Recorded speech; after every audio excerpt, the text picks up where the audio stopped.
ભાવનગર શહેરના રાજ્યમંત્રી પરસોત્તમભાઈ સોલંકી તેમજ તેમના પુત્રો દિવેશભાઈ સોલંકી દ્વારા દર વર્ષની પરંપરા મુજબ આ વર્ષે પણ અદેવાડા શિવકુંજ આશ્રમ ખાતે સ્નેહ મિલનનું આયોજન કરવામાં આવ્યું. ભાવનગર શહેરના અદેવાડા ખાતે આવેલ શિવકુંજ આશ્રમ ખાતે રાજ્યમંત્રી તેમજ મત્સ્ય ઉદ્યોગ અને પશુપાલન ગુજરાત સરકાર શ્રી પરસોત્તમભાઈ સોલંકી તેમજ યુવા પ્રમુખ કોળી સેનાના દિવેશભાઈ સોલંકી દ્વારા નૂતન વર્ષ સ્નેહ મિલનનું આયોજન કરવામાં આવ્યું હતું, જેમાં જિલ્લા અધ્યક્ષ આરસી મકવાણા, ગુજરાત પ્રદેશના અધ્યક્ષ રાજેન્દ્રસિંહ રાણા, શહેર ભાજપ અધ્યક્ષ અભયસિંહ ચૌહાણ તેમજ પશ્ચિમના ધારાસભ્ય Jitubhai Vaghani, mayor Bharatbhai Barad, standing chairman Rajubhai Rabadiya, Solanki કેબલના અશોકભાઈ વ્યાસ તેમજ સૌરાષ્ટ્ર ચેનલ તેમજ સોલંકી કેબલના સુરેશભાઈ ત્રિવેદી, અશ્વિનભાઈ ત્રિવેદી સહિત આમંત્રિત મહેમાનો, કાર્યકર્તાઓ મોટી સંખ્યામાં ભાઈઓ તથા બહેનો ઉપસ્થિત રહ્યા હતા. તેમજ દિવેશભાઈ સોલંકીને નવા વર્ષની શુભેચ્છા પાઠવી હતી. થાય નો થાય છતાં પણ એક મારા ભાવનગર ગ્રામ દીપ પ્રાગટ્ય સાથે આજના આ કાર્યક્રમનો આપ સૌ મંગળ પ્રારંભ કરાવશું. વિનંતી કરીએ આપણા સૌની વચ્ચે ઉપસ્થિત માન્ય આરસી મકવાણા સાહેબને, વિનંતી કરીએ માન્ય અભયસિંહ શ્રી ભરતભાઈ બારડ સાહેબને, માન્ય દિવેશભાઈને તથા સર્વે મંચસ્થ મહાનુભાવોને વિનંતી કરીએ કે મા ભારતીના ચરણોમાં દીપ પ્રાગટ્ય સાથે આપ સમગ્ર કાર્યક્રમનો મંગળાચરણ કરાવશો. દોસ્તો આપણા સૌની વચ્ચે શ્રી દિવેશભાઈ સોલંકી ઉપસ્થિત છે. ફરીથી એકવાર જોરદાર તાળીઓના ગડગડાટ સાથે આપણે શ્રી દિવેશભાઈ પરસોત્તમભાઈ સોલંકીને આવકારીએ છીએ આજના આ નૂતન વર્ષ સ્નેહ મિલન સમારંભમાં. શ્રી મનસુખભાઈ પરમાર કેસરવાળા તેને વિનંતી મંચ ઉપર સ્થાન ગ્રહણ કરશો. વચ્ચે ઉપસ્થિત ભાવનગર શહેરના ભારતીય જનતા પાર્ટીના માન્ય પ્રમુખ શ્રી અભયસિંહજી ચૌહાણ સાહેબ તેમનું સ્વાગત કરવા માટે હું વિનંતી કરું. શ્રી કરશો શ્રી રાજુભાઈ બાબરિયા,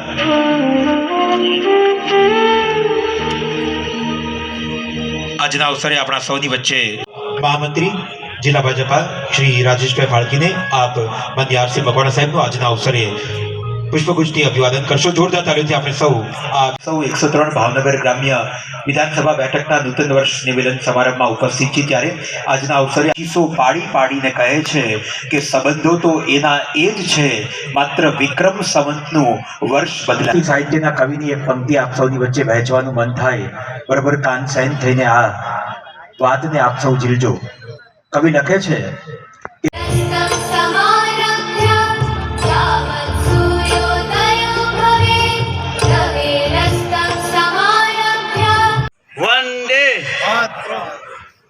વંદે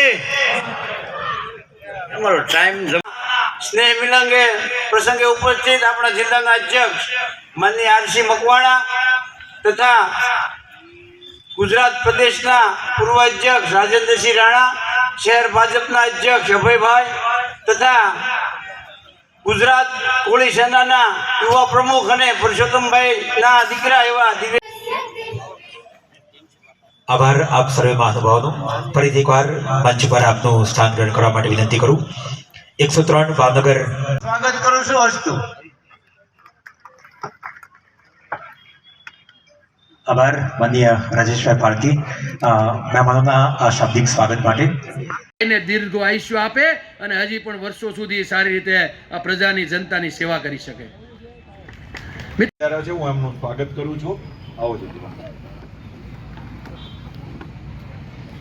આ કામ એ આપણે સૌએ વર્ષોથી કરતા આઝાદ ભારતના ઇતિહાસમાં લગભગ 8 દાયકાનો સમય વીતી ચૂક્યો છે. ત્યારે આ 8 દાયકામાંથી જ્યારથી પ્રધાનમંત્રી તરીકેનું સુકાન સંભાળ્યું ત્યારથી દેશનો એક સામાન્ય માણસ. દિવેશભાઈ મેં કીધું હમણાં તો તમે ન્યા હતા ને અહીંયા ક્યાં પહોંચી ગયા? મને કે ન્યા એક સમાજની નવી વાડી થઈ, ત્યાંથી સીધા જ અહીંયા આવ્યા ને હું ત્યાં ભેગો થઈ ગયો હતો. નવા વર્ષનું સ્નેહ મિલન છે, આપણી પરંપરા છે કે દર વર્ષે અલગ અલગ વિધાનસભામાં સ્નેહ મિલનો થકી કાર્યકર્તાઓ શુભેચ્છકોને હેત પ્રેમથી શુભેચ્છાની આપ-લે કરવામાં આવે. પરસોત્તમભાઈ 96માં કોર્પોરેટર હતા મુંબઈના, અને સમગ્ર રાજ્ય, દેશ અને અન્ય સમાજને મુખ્ય પ્રવાહમાં અને વિકાસમાં જોડવાનું કામ. અને પરસોત્તમભાઈની એક ખાસિયત એ હંમેશા બહુ ગમે એવી છે, હંમેશા જાતું કરવાના ભાવ સાથે. આવો રાજનભાઈ, એમણે કામ કર્યું છે. હશે ભાઈ, જવા દે ને.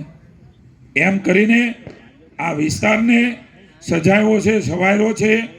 ભાઈ દિવ્યેશે એને આગળ લઈ ગયા છે. અને પુનઃ એકવાર કહું છું, જ્યારે જ્યાં જેવી જરૂર પડે ત્યાં પરસોત્તમભાઈ એ બધા માટે ઉભા રહ્યા છે.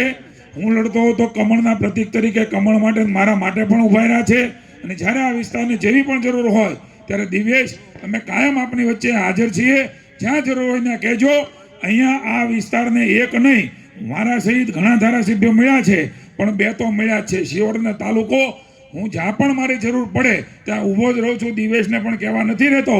મારી ફરજના ભાગરૂપે આ વિસ્તારને પરસોત્તમભાઈના નેતૃત્વમાં વધારે સજાવી એવી શુભકામનાઓ. ભારત માતા કી જય, વંદે માતરમ, જય જય કરી ગુજરાત.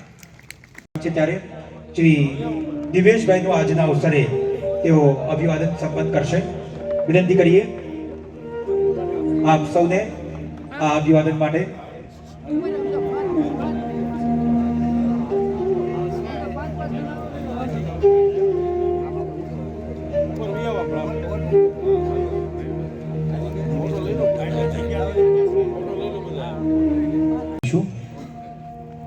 આજના અવસરે 103 ભાવનગર ગ્રામ્ય વિધાનસભા બેઠકનો આ નૂતન વર્ષ નિવેદન સમારંભ છે ત્યારે શ્રી દિવેશભાઈ